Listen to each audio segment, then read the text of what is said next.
Hello, everybody. And we're back again. I just learned a little something the other day, and I didn't know if anybody else knew it or not, so I'm going to pass it along. We have a Keurig. We don't use it that often. We're not morning coffee drinkers like a lot of people, but every now and then I like having a big cup of coffee with cream and sugar in it. Well, I bought my own pod so I could make my own instead of using the Keurig pods, and we do have some, like this Walmart one here. This doesn't make enough coffee for me. I like having a big cup of coffee, and I can only get a small cup out of one of these pods and make it taste good. Well, I noticed when you puncture these things, it goes right in the middle on the top, but on mine you see it all spreads out through the filter in the bottom. Well, I take it and mix it around more, and then I put it back in and run more water through it, and I get more coffee. So I thought, well, I wonder if this does the same thing. So I put one in the other night and punctured it and made an 8-ounce cup of coffee, and then I took it out and turned it over, and it pokes a hole on one side or the other every time. And I did that, and I ran 4 more ounces of water through it. The coffee was just as strong, so I got a big 12-ounce cup instead of a little 8-ounce cup. So I was going to show you guys, and if you want to try it, you could try it at home with your coffee. So I already have my Keurig turned on. Ours is a digital one. And we'll put the pot in, facing up to start with. Pop it down, and I hit it strong. And then it's already set on 8 ounces, so I'm going to get it going on the first one. And I got a clear plastic cup so you guys can see it doesn't change the color any on it. It stays dark.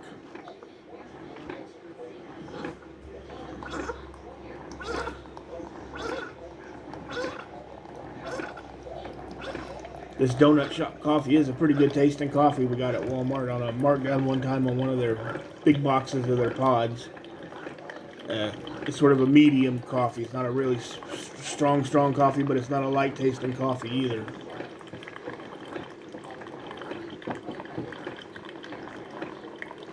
You guys have a Keurig at home that's set a lot and you don't use it because of that? I've been told that before. People get them and then they don't use them unless they have company over or something because the coffee doesn't get strong enough and you waste too many pods and taking 2 or 3 of them to have in the morning.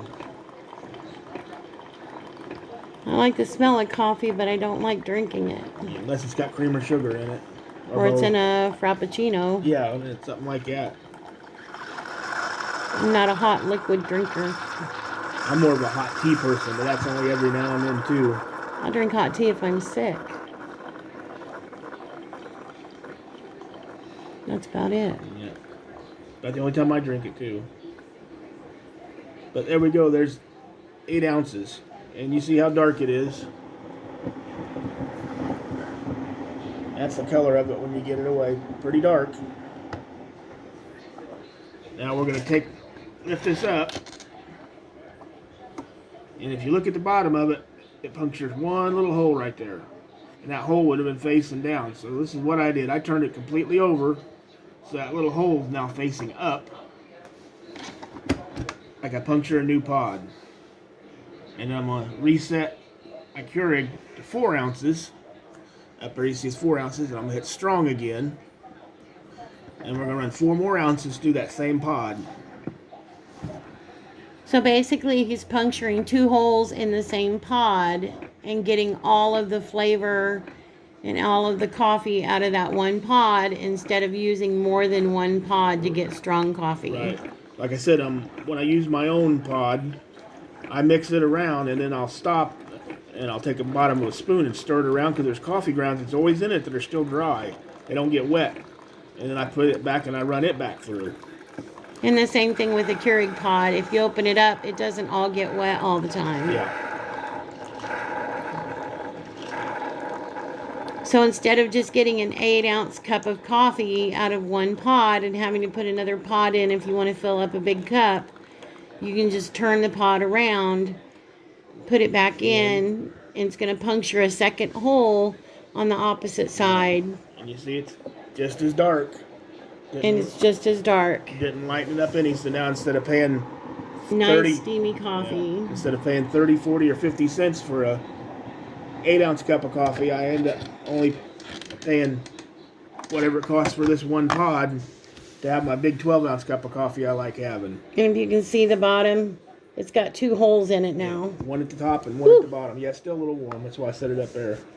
But that's my Keurig hack for the day. I don't know if anybody else already knew this. Everybody might know it. I don't know. I really don't talk to a lot of people that drink coffee, but I just figured out and I thought I'd pass it along to everybody else. That way you can have that little extra bit of coffee, or if you're making coffee for 3, you could actually do it 1 for one person and half for another, and another for another person, and get 3 cups out of 2 pods. Yep, just a little Keurig hack. Yep. Well, that's us for us tonight. We're going to be heading to bed, so we'll talk to you guys later. Have a good night. Bye-bye.